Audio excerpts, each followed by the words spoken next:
تیار ہو جائیں، وہاں کے مقامی ساتھیوں کو ان کے حوالے کیا جائے، جو ان کو نظام الدین ان کے قواعد بھیج دیں کہ جماعت فلاں مسجد سے تیار ہوئی ہے، یہ ان کے اخراجات ہیں، جہاں کا بھی رخ آپ طے کریں گے ہم انشاءاللہ وہاں پر روانہ کریں گے۔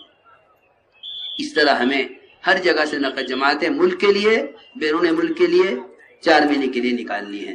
چلے کی دعوت مت دینا، چلے کی دعوت مت دینا، 4 مہینے کی ہی دعوت دینا۔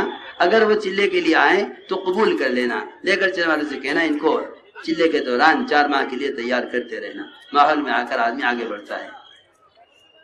چلے دینے والوں کو قبول کر لینا، چلے کی دعوت نہ دینا، تاکہ امت سمجھ لے کہ ہر امت سے تہائی کا مطالبہ ہے۔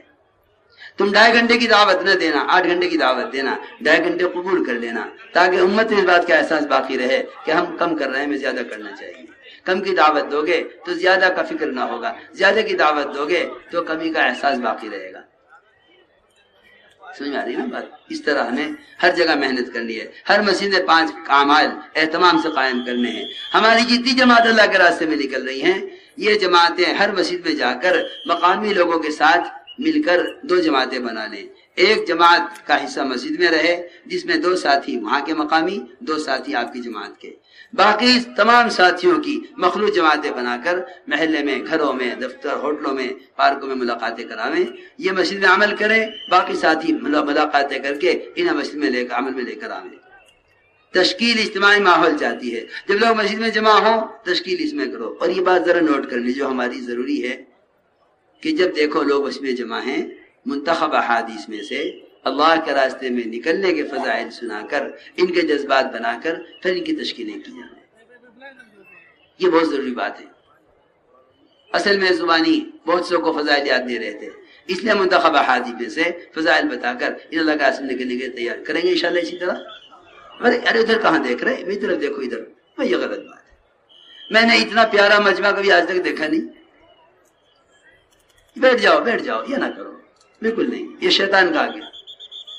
کوئی نہیں بیٹھ جاؤ بیٹھ جاؤ۔ میں تو شہر بھی گزر جاتا تم متوجہ نہ ہوتے۔ ادھر سنو میری بات توجہ سے، انشاءاللہ جس طرح عرض کیا ایسے کریں گے نا انشاءاللہ، اللہ بہت قبول فرمائے۔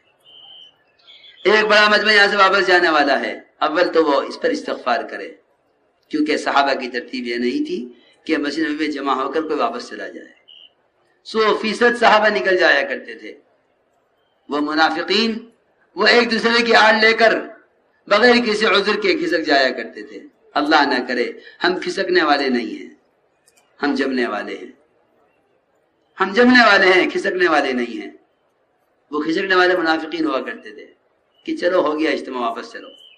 مسجد نبی میں جتنے صحابہ جمع ہوتے تھے 100% خروج کے لیے جمع ہوتے تھے۔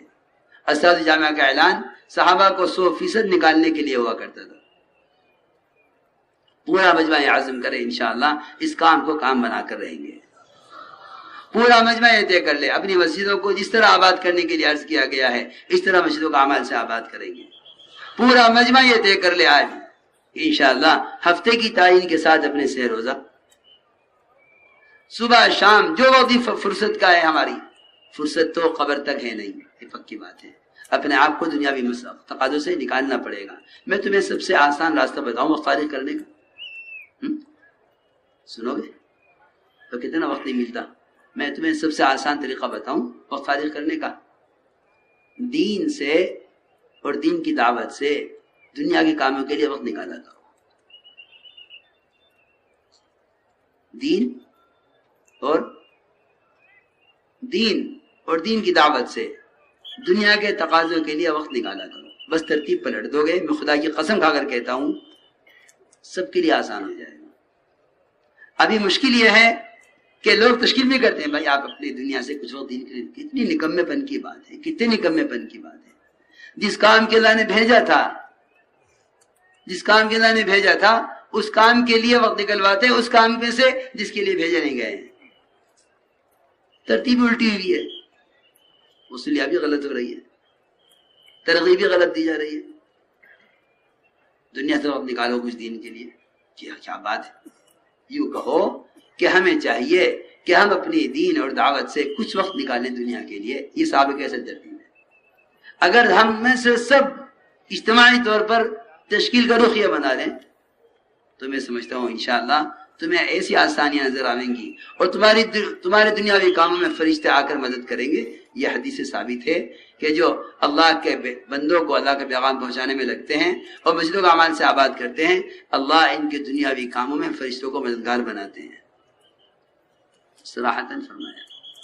اس لیے پورا مجمع اس کا عزم کرے کہ انشاءاللہ ہم جدھر واپس جا رہے ہیں گھروں میں 5 اعمال جو بتائے گئے انہیں اہتمام سے، اپنی مسجدوں کے اندر 5 اعمال اہتمام سے کریں گے، مسجد کا مشورہ، تعلیم اور مسجد میں اعمال دعوت قائم کرتے ہوئے ایک کو دعوت کمی میں لا کر جوڑنے کی کوشش، یہ سارے اعمال ہر مسجد کو تم مسجد کے معمول پر لے آؤ، یہ ہمارا اصل ہدف اور نشان ہے۔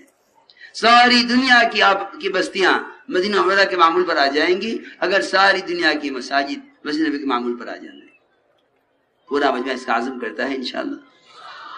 آپ محنت کریں گے، آپ کی محنت آپ کی کوشش لوگوں کے لیے، آپ کی محنت اور کوشش لوگوں کی غلط فہمیوں کو دور کرنے کا اصل ذریعہ بنے گی۔ میں تم سے ضروری بات آخری عرض کر رہا ہوں، اگر لوگ غلط فہمیاں بیٹھ کر سمجھا کر دور کرانا چاہو گے کبھی نہیں ہوں گی۔ غلط فہمی کے دور کرنے کا سب سے آسان راستہ یہ ہے کہ تم انہیں اپنی اپنی مسجد میں عمل کر کے دکھلا دو، عمل کر کے دکھلا دو، غلط فہمیاں دور ہو جائیں گی۔ جب تک عملی شکل سامنے نہیں ہوگی یہ اختلاف بات میں بات نکلتی رہے گی، باتوں سے مسئلہ حل نہیں ہوگا، مسئلہ تو حل کام سے ہوگا۔ اس لیے پورا مجمع اس کا عزم کرے کہ انشاءاللہ ہمیں اس ترتیب سے جسے عرض کیا گیا ہے اس طرح محنت کرنی ہے۔ کوئی عذر نہ ہو تو ایسے بیٹھے جیسے تحیات میں بیٹھتے ہیں اور سب درود شریف پڑھ لیں، اللہ کے متوجہ ہو جائیں۔ کچھ اعلانات کرنے ہوں گے ضروری، وہ سب توجہ سے سنیں اور اس پر عمل بھی کریں تمام سے۔ ہمارا جتنا مجمع واپس جا رہا ہے اس 3 دن کے جوہد کو اللہ کے یہاں قبول کرانے کے لیے حدیث میں ایک ایسی شرط لگا دی گئی ہے کہ اگر اس شرط کا لحاظ نہ کیا گیا تو خدا نہ کرے اللہ نہ کرے محنت ضائع بھی ہو سکتی ہے۔ میں آپ کو ایک حدیث سناتا ہوں، اس حدیث کو سب یاد رکھیں، ہر موقع پر ہر قدم پر یاد رکھیں۔ حضور اکرم صلی اللہ علیہ وسلم نے اپنے ایک صحابی سے جو اعلان کرنے پر متعین تھے ان سے اعلان کرایا، صحابہ میں جا کر اعلان کر دو جو صحابی دوسروں کے لیے راستے کو بند کریں گے یا جگہ کو تنگ کریں گے ان کا جہاد اللہ کے یہاں قبول نہیں ہوگا۔ یہ میں آپ کو صحیح حدیث بتا رہا ہوں۔ آپ نے منادی سے اعلان کرایا، من قطع طریقا او ضیق منزلا فلا جہاد له، صاف انکار ہے، میرے آپ کے سب کے ڈرنے کی بات ہے۔ چلنے میں اس کا بہت دھیان رکھنا پڑے گا، کسی کی کھیتی کو، کسی کے گھر کو، کسی کے راستے کو، کسی کی گاڑی کو کوئی نقصان نہ پہنچے۔ اپنی محنت کو اللہ کے یہاں قبول کروانا ہے نا، زائد نہیں کروانا۔ اس کے لیے یہ بہت بنیادی حدیث ہے۔ میں آج عرض کر رہا ہوں، میری سب کام کرنے سے درخواست ہے کہ جہاں بھی کوئی چھوٹا بڑا اجتماع ہوا کرے وہاں ذمہ دار حضرات اس حدیث کو ضرور بیان کر دیا کریں۔ دیکھو اگلی بات،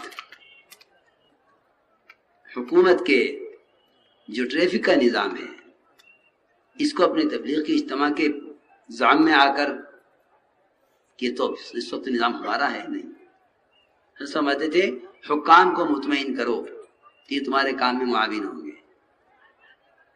اس لیے جہاں سے بھی لوگ آئے ہیں وہاں واپس جانے میں ہم ٹریفک کے نظام کی رعایت کریں۔ اور میں ایک بات عرض کرتا ہوں، علمی بات ہے، ٹریفک کے نظام کی رعایت کرنا جان بچانے کی غرض سے فرض ہے۔ یہ حکومت کا قانون نہیں ہے، یہ شریعت کا قانون ہے۔ ٹریفک کے نظام کی رعایت کرنا حکومت کا قانون نہیں ہے، شریعت کا قانون ہے۔ یہ بات ہمیشہ یاد رکھنا۔ لال بتی کاٹنا یہ شریعت کی نافرمانی ہے، حکومت کی نافرمانی نہیں ہے۔ لوگ سمجھتے ہیں حکومت کی نافرمانی ہے اور جو وہ اس پر کیا کہتے ہیں جرمانہ